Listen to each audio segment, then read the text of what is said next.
Outline with Kevin Dwayne. Kevin Dwayne. Kevin Dwayne with Kevin Dwayne.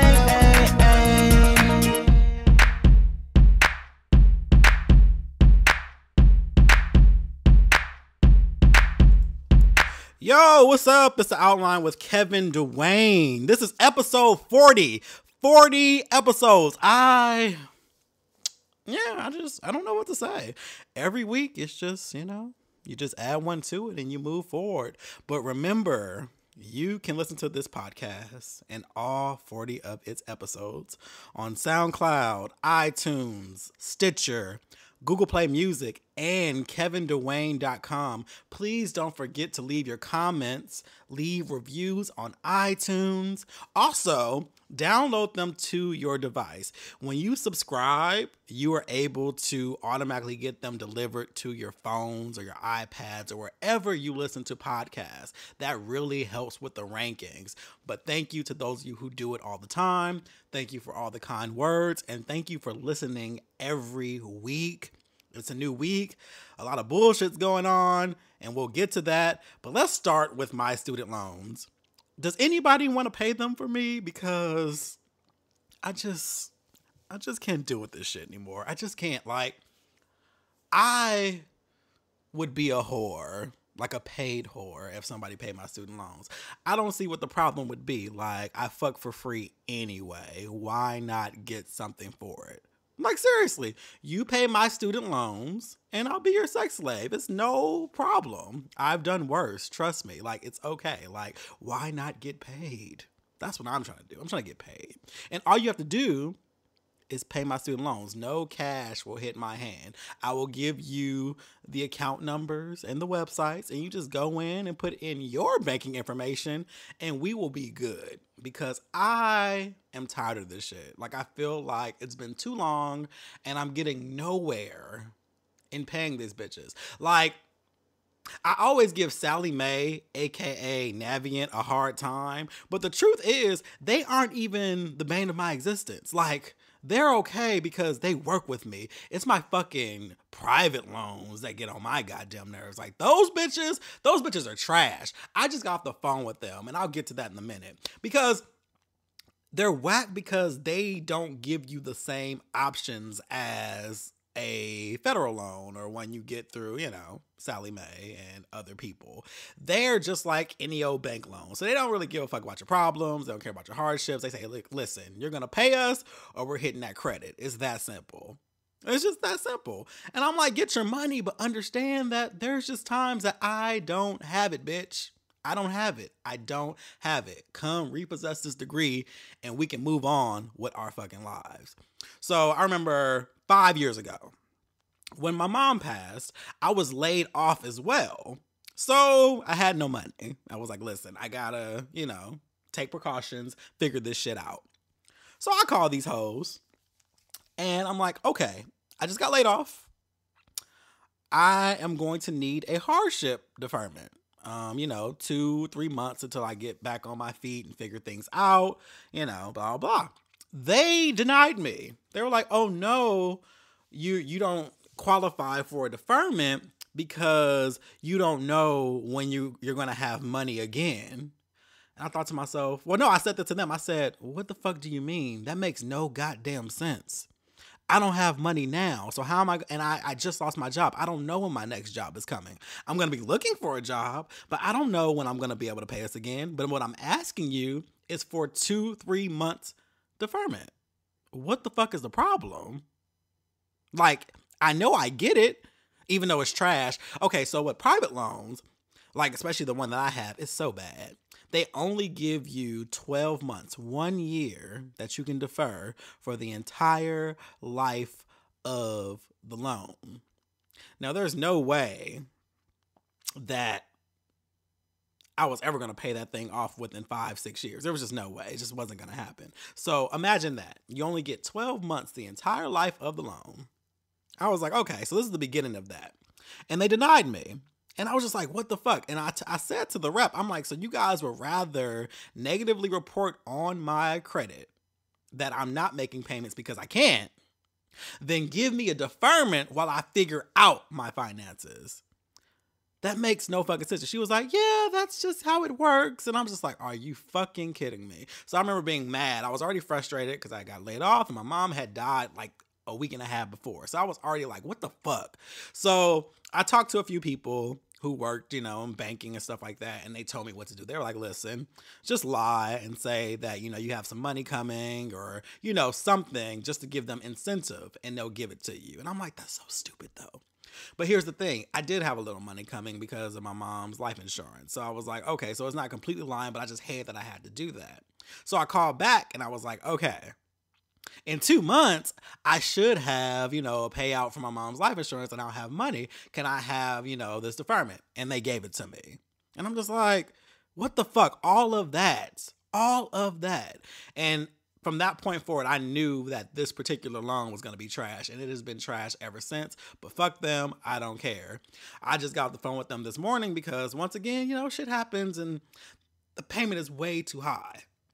And they won't lower it. They will not lower it. Whereas Navient, they'll lower your shit down as far as they can to help you out. With this one, they don't care.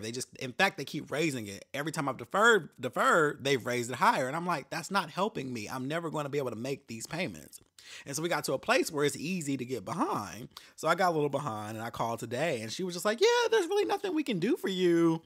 You'll have to make the full payment or just figure it out, but there's nothing we can do for you right now. And I'm like, okay. And I wasn't going to argue with her because I know that they're trash. So I hung the fuck up and I went to the website, made a cute payment, not a full one, a cute payment. And that's what I'm going to do every month. Fuck them. Fuck them. Come get this degree. I don't care. I do not fucking care. Like, I'm at the point where I just can't give my energy to things that I can't change. Until I'm pulling in enough fucking money that degree is worth to pay you bitches, I don't give a fuck about y'all. I don't. So I'll continue making these fuck ass payments in small increments, and that balance is just gonna be that balance. Fuck y'all. Now, Navient, I give a hard time just because it's fun to give them a hard time because of Sallie Mae and it's easy to call her a bitch. But truth be told, they'll work with you and there's no limit to how much they'll work with you. They'll give you a deferment forever. They'll never really question you. Like, you can call them and say, listen, girl, I got $17 in a Burger King coupon. What you gonna do? And they're like, oh, Mr. Nelson, we'll take the $17. Keep your Burger King coupon. Have it your way. What we'll do is we'll apply that and we'll give you a deferment to figure it out for a couple months. We may add a little interest because, you won't be paying it. So that'll be added to your balance when it comes back. But, you can just pick back up later. And that's it. I've never had issues with them. When I'm having a hardship and when I can't do it, they work with me. So I will give that credit to Sallie Mae. And they will kind of give you income-driven payments and you can change shit and stuff like that to work to your finances. So I rock with them for that. But that fucking private loan was the worst fucking decision of my life. And here's the thing. It wasn't even my fucking decision. And I'm not blaming my parents, but I was 17. No, I was 18. It was one of those situations where it was like, Kevin, you're going to college. Okay, cool. We can't afford for you to go to college, but you're going to college. So my mom, doing what she did to get me there, she went out and, found grants and loans and shit. And she was literally bringing home paperwork and saying, here, sign here. This is how you're going to school. Now, I didn't know that years later I'd be stuck with some fucked up ass finance situations because of my student loans, but my parents are doing what they had to do to get me to go to school. So I get it. I just wish I was a little more financially literal back then. Hell, I wish they were too, because this is some fucking bullshit. Like bullshit, like absolute bullshit. I hate it. I hate them. It's stupid. Like any other bill, they would just cut it off. They would come, if I didn't pay my rent, they would come, take my apartment. I'd be evicted. If I didn't pay my car note, they would get my car. Y'all can have this degree. I'm not fucking using it. It's literally collecting dust right now. I'm looking at the shit. I had to go pick it up because it fell and I didn't give a fuck. I had to go pick it up and put it back on the shelf. I don't care about it, and neither should you. Leave me the fuck alone. But the offer's still out there. One day I'll, pull in some money, like they promised back in the day. Well, never promised it, but back when I was in high school, that was still the American dream, very much. Go to college, get a good job paying over $50,000. Boy, was that some bullshit getting out of school. It took me damn near 5 years after I graduated to even get a decent entry-level job. So, whatever. Life of a millennial. It is what it is. That's that. But the offer's out there. You know, any of you, if you're balling out of control and you just have disposable income just waiting, feel free. Throw that my way. I'll throw you some ass. It's not a problem. It is not a problem with me. I'm with it. I'm with the shit. I just want these loans off of my plate and off of my credit. How about that? So, you know, email me at theoutlinetopics@gmail.com and we will work something out. And I'm like 75% serious right now. And if the money's right, you can convince that other 25%. And that's where I'm at with it. But whatever. What else is going on? It looks like a bunch of bullshit. A lot of death. A lot of shit has happened in the last week. Let's go back to Easter. So there was this huge manhunt for this Steve Stevens. He has two first names, or had, because he's dead now. Apparently he went on a rampage on Sunday. He was upset, I guess, about a breakup, and he reached his limits, and you know, he was just crazy as fuck. Let's just call it what it is. It just is what it is. So he got on Facebook Live and he killed, I believe the man was 74. His name was Robert Godwin. He was an elderly man. And he was coming home from Easter dinner with his 14 children. Well, with his family. I don't know if all 14 children were there. But he had grandchildren and kids and stuff. And he was an elderly man. And Steve Stevens shot Robert Godwin dead on Facebook Live. I did not watch the video. Because why? I'm not that guy. I don't like tragedy porn. It was shared so many times. And I did see screen captures that were unavoidable, which I really hate about social media. And I want to dig into that a little bit too, because number one, there was a lot of drama about sharing the video. Like, stop sharing it. And I agree, it shouldn't have been shared out of respect for the family. This is somebody's father and grandfather, brother, cousin, you know, uncle.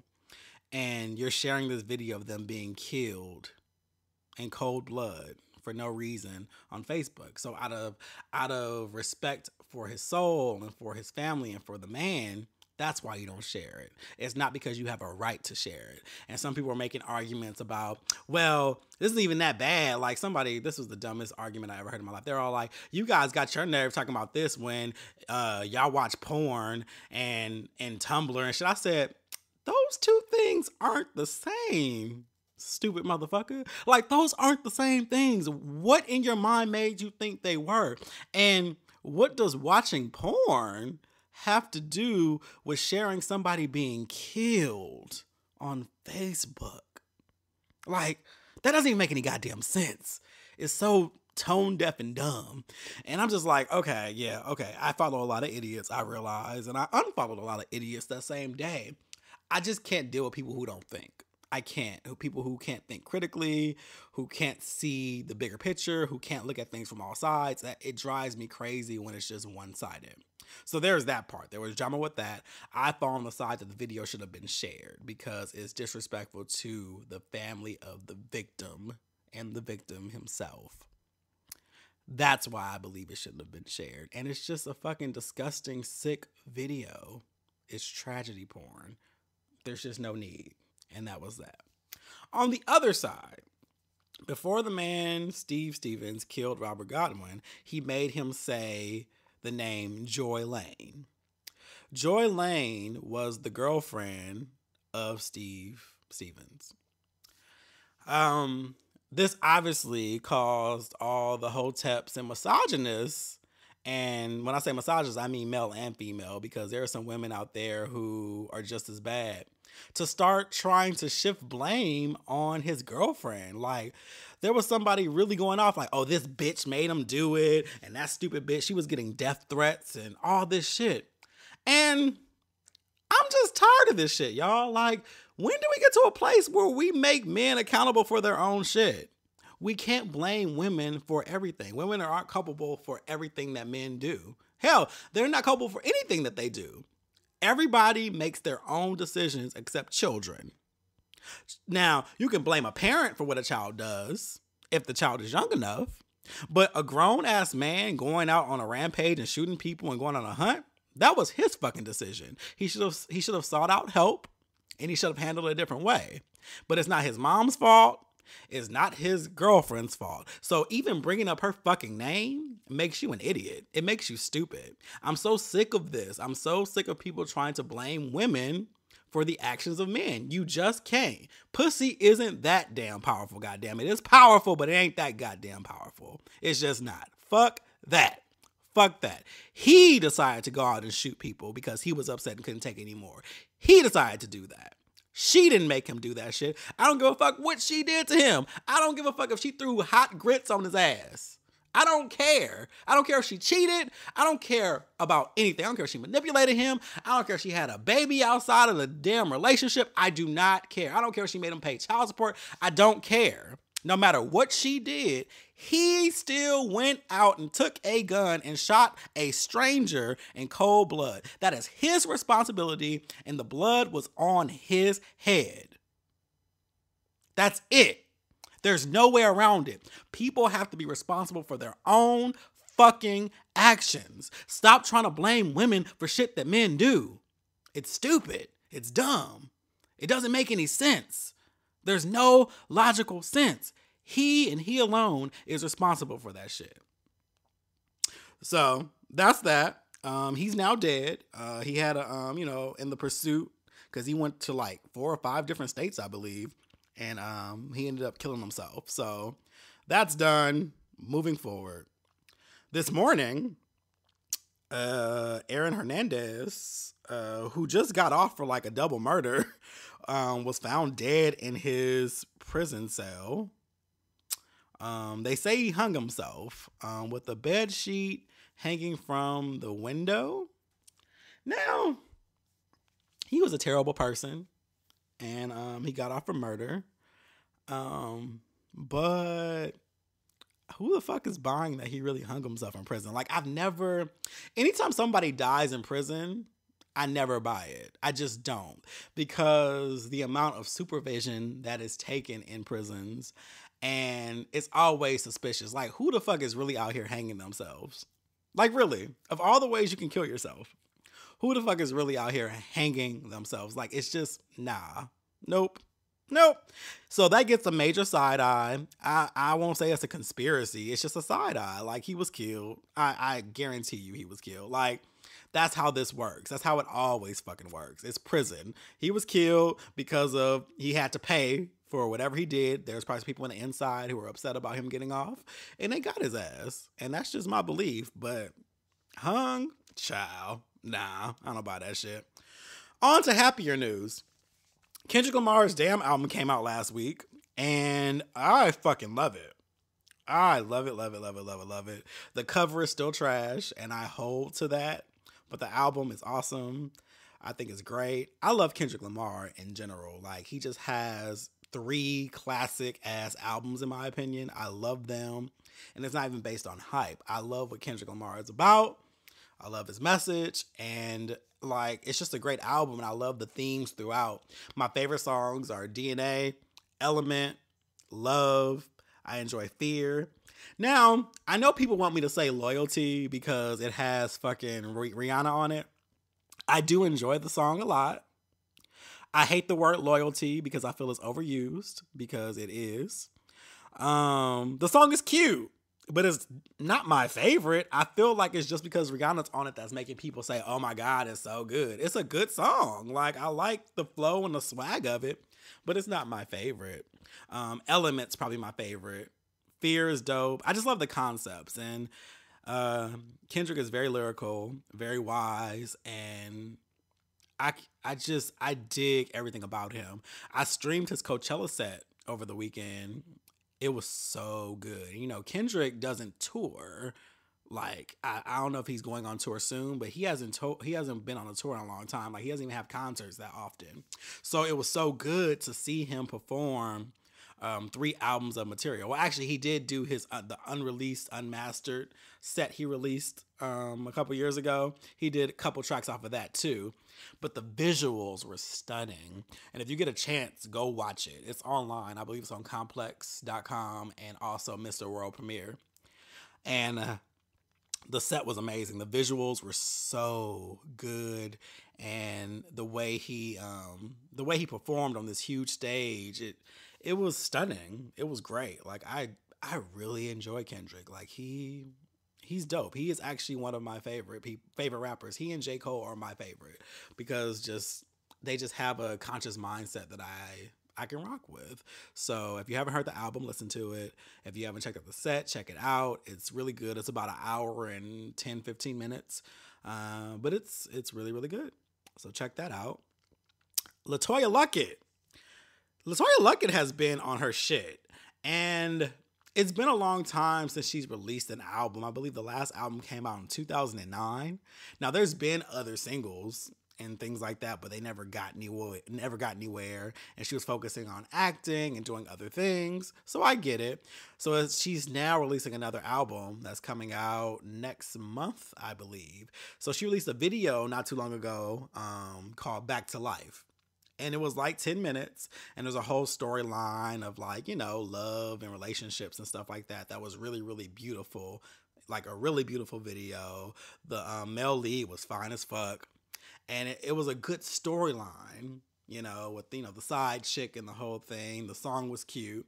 So she released part 2 of it a few days ago for a song called Used To. And it continues. And this song is actually really good too. The visual, stunning. Outfit, stunning. She's rocking a shortcut right now that looks really good on her. And I think she's bringing it. Granted, she's not going to get the love she deserves because that's just how people are, because she's an ex-Destiny's Child member. And here's the thing. She hasn't been a Destiny's Child for now, 17 years? 17 years! But people, just like they do Kelly and Michelle and whoever else tries, they have this thing that you can't support all these artists equally. Like, it's like, oh no, you can only support Beyonce. And I think that's so fucking silly. If the music is good, the music is good. And in this case, the music is good. Like, it's great. The songs are great. The visuals are great. She's giving you acting. She's giving you these really, it's just a great theme, and I'm excited about it. And it looks like they're going to keep continuing with every single. So I look forward to her album that comes out next month, and I'm happy for her. She's a Pisces too, and she's beautiful. She can sing. Like, I'm here for it. So if you haven't watched it, watch those videos on YouTube. You'll have 20 minutes of content if you haven't seen either of them, but you won't be disappointed. The first one's called Back to Life, and the second one is called Used To, but really, really, really, really good. So yeah, I was at this party on Sunday. Well, I won't say party. It was a potluck for Easter. A bunch of people got together, bought food and drinks and, chilling. And it was a really good time. And what I noticed was at 8 o'clock, everyone started watching the Housewives reunion. I did not. Now, I don't shame anybody for liking what they like. Like what you like. I'm here for it. I'm here for it. I have some guilty pleasures myself that I enjoy. I've taken a break from reality television, so it's not my thing right now. I've just gotten tired of it. I like scripted television now, like real scripted television, not that shit. So I've stopped. But I think I'm just impressed, actually, that people are still tuned in to the same drama on these reality shows. I was kind of impressed by that. Like, people sat there, in that living room and watched that reunion like it wasn't a repeat of the last, 10 years that they've been on air? I'm like, it's the same thing every year, though. Is it not like two or three people are mad at each other? They sit on both sides of Andy. They argue. They go back and forth. They say shady comments that people post on Facebook and Twitter until the next year. It's the same shit. And yet people eat it up every year. And I think I'm just impressed by that because I got bored. But apparently, it's still a source of great entertainment for people. But I guess it's because we naturally crave drama and stuff like that. I get that. But it's just like, damn, these women have been capitalizing off of this shit for over a decade. And Andy is the real winner because he's been just sitting in the middle, instigating the shit and collecting all the checks. And I don't know. I'm just kind of like, I think I'm just wondering when it's going to fade out. Like, is it ever going to just be like, okay, ratings have dropped for Housewives. No one cares anymore. Like, is that ever going to happen? Or is this really going to be a staple for the next decade? Like, are we really going to just watch these shows, watch these petty dramas, and watch them fight and do this shit for the next 10 years? Like, I'm impressed by it. Like, if you're into it, you're into it. That's not a problem. It's totally fine. Get your life. Whatever gives you a form of escapism from your everyday bullshit, hey, watch it. That's not a problem. I'm just really amazed that people are still into what we've been getting. It's the same thing. Nothing's new about it. All they do is just switch up marriages and the damn peaches. Like, now Kandi is the lead. Remember, Kandi came in 2009? And she was new. You know, Nene and Kim were still very much the head. Now, Kandi is like the lead and everyone else is behind her. I was just like, this is so crazy. And the marriage has changed. Like, and I've seen some people say, oh, Housewives is crazy because only one of them is a housewife. So how do you call this? I get that criticism too, but we can't forget that all of them have been married at a point. Some of them have gotten divorced in the course of the show. Some of them have gotten married in the course of the show. And it just cycles that way. You can't be mad that shit changes. Not to mention, if they all were just married, it probably wouldn't work the same. But I'm just saying, it changes. Who knows? Next year, Portia may be married, or whoever else, Sheree. Somebody else could be married next year, and then someone could be divorced next year. It's like a revolving door with them. I don't necessarily think that they should be removed from the show if they get a divorce, but it just is what it is. That's just shit happens. I think the whole idea is that, you know, at a point you were a housewife. It's the same with any of these other shows, Basketball Wives and, you know, Married to Medicine, blase. Although, Married to Medicine, I do remember all of them were married and all of them were coined. That's what I did like about that show. They all were coined. It wasn't fake money. And it had a level of maturity that the other reality shows did not possess, though they did get petty and ridiculous at times too. But that's my whole spiel. I honestly just want to know, when are these reality shows going to fade out? Like, when are we really going to be like, okay, we're tired of this shit. Let's get back to the network, studio, scripted shows, because that's where I'm at. I like to see the shit that's actually written and people are acting. I think I'm just tired of being included in people's personal lives and seeing producers and writers fuck up their lives for the sake of ratings. I think it's very inhumane, and I think I'm just tired of it. But, you know, that's just my opinion. And speaking of opinions, I want to talk about that too. With all the things that I've mentioned in this podcast today, you know, Steve Stevens and the Aaron Hernandez thing, Kendrick Lamar, LaToya Luckett, Atlanta Housewives, blah, blah, blah, blah, blah. Opinions. There's this misconception about opinions. I commonly see this shit on Facebook where it's like people will say something very unsavory and crazy, and the whole trend right now is saying sorry, not sorry. And like I said before in Facebook, you don't have to apologize for your whack ass opinion. Like, if you don't like some shit, you don't like some shit. But I'm so sick of the idea that opinions have to be respected, because they don't fucking have to be respected. Opinions, sure, you have a right to it. Everyone has a right to their opinion. It comes with being human. It comes with being someone who communicates. It comes with having different experiences and perspectives. So yes, you have a right to your opinion. You have a right to say it, sure, but it's not always needed, and I don't have to respect it. Like, there are times that I'll see or hear opinions and they'll be uninformed. There was like no research was done. No critical thinking was done. They're tone deaf. They didn't do anything before stating their stupid ass opinion. I don't respect those opinions because I probably don't respect the person. And if I see enough of those, I'm convinced that nothing good comes out of that person's mouth or nothing processes in their mind. That's how I think. That's my opinion. See how that works? So it doesn't have to be respected. If you a fuck ass motherfucker and you have fucked up ass opinions, I don't have to respect your fucking opinion. You have a right to state it, sure. Sure. Say your opinion. There it is. But here's the thing. Here are the things you're missing. You have a right to your opinion, but number one, we don't have to respect it. Two, it's probably trash. Three, it's uninformed, so you should still see two. And number four, don't think that there's no repercussions to you stating what you're stating. That's the thing I can't do. People feel like they can say what the fuck they want to say with no repercussion. And that's just not true. If you say some really insensitive shit to the wrong person, you could very well get checked and or fucked up.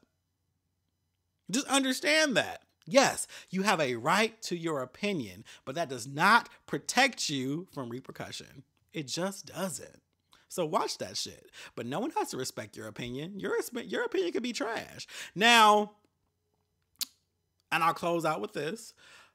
With that opinion, please understand that stand in your truth. If that's how you feel, that's how you feel. What I hate is people aren't unapologetic enough about their truth, in my opinion. Like, they want to say some rude, fucked up, uninformed shit, but they can't stand behind it properly. They have to end it with IJS, I'm just saying, or sorry, not sorry, or that's just my opinion. Don't judge me. Bitch, that's because you still care about what people think of your fucking opinion. Fuck that. Stand in your truth. If you don't like something, you don't like something. Just say it, period. There's no need for I'm just saying, sorry, not sorry, or whatever other stupid ass shit you're going to say after it. Just say it, live in your truth, and move the fuck on. But the fact that you add all of these brackets around it shows that you're not even comfortable in your own goddamn truth. You're probably just being a contrarian just to be a contrarian because you want attention. That's all I'm saying. Stand in your shit. If it's unsavory, it's unsavory. But just say it, put a period on it. Don't say shit else. Stand by it, walk away. But to sit there and, try to defend it and say all this shit and, I have a right to my opinion, and if you post something, I got a right to say something about it. It's my right. It's my freedom of speech. It's whatever. I say what I said. Whatever. Fuck all that. Stand by your shit. Move the fuck on. That's how you feel. Cool. You don't have to apologize for your dumbass opinion. And that is that. And something else I want to talk about. So, question for you. When it comes to dating, relationships, and all that good shit, friendships even, does it matter where you meet people? Think about it. I overheard a conversation. People were talking about, where they meet men. It's just like, oh, well, I knew it wasn't going to work out because I met him at said club, or I met him on said app, or I met him on Facebook, or I met her here. I met her here. And does that actually matter? And here's my view on it. I don't think it does. Because no matter where you meet somebody, it's all about mindset. And I come from the belief that if two people are aligned and they want the same things, they can make whatever work. I know people who have met their partners at fucking bathhouses and been together for years. I know people who have met on Jack'd, been together for years. Hell, me and my last ex of 3 years before you start saying, oh, well, y'all ain't together no more. So, because people love to try that shit. Me and my last ex, we met on Jack'd. We were together for 3 years. So, I mean, what did that matter? Jack had nothing to do with the success of the actual relationship. But, people try it. Well, y'all ain't together no more, so maybe it didn't. That's a dumb-ass reason. Do better. But who cares where you meet? People have this idea that you can't meet people in a club. Now, understand that chances can be different depending on the mindset of that person. So if you're on, say, Grindr, Jack, Tinder, whatever, and that person just wants to fuck, cool, understand that. But things can change. You guys can have sex and totally be like, oh, we like each other. I know so many people who have hooked up with people and they decided that they liked each other's energy and ended up dating. I just don't think we should rule out certain things as dead zones or hopeless places to find romance or love. Like anything can happen if the mindset is the same. That's just how I look at it. I feel like we play ourselves when we think like, oh, I can't go to Mix, which is a club. I can go to Mix and meet somebody of quality because, you know, if they're in a club, they're always going to want to be in a club. Well, first of all, nigga, you're in the club too. So how do you think that you are somehow different than somebody else that would be in the club unless you're projecting? You could very well make something happen. You guys could both have the same view and meet that night. You don't know their story until you figure it out. And the same with Jack. You're on fucking Jack yourself. That's how you're meeting other people. So once again, are you projecting your shit onto them, or you're just trying to? I feel like people play themselves and don't give anything a chance. I really don't think it matters where you meet somebody. Now I know chances can be different. That's fair, but you can meet someone any fucking where as long as you guys are aligned and you're thinking and you guys both want to date. Who gives a fuck? Who gives a fuck? Where you meet doesn't fucking matter. It doesn't matter. And that's it.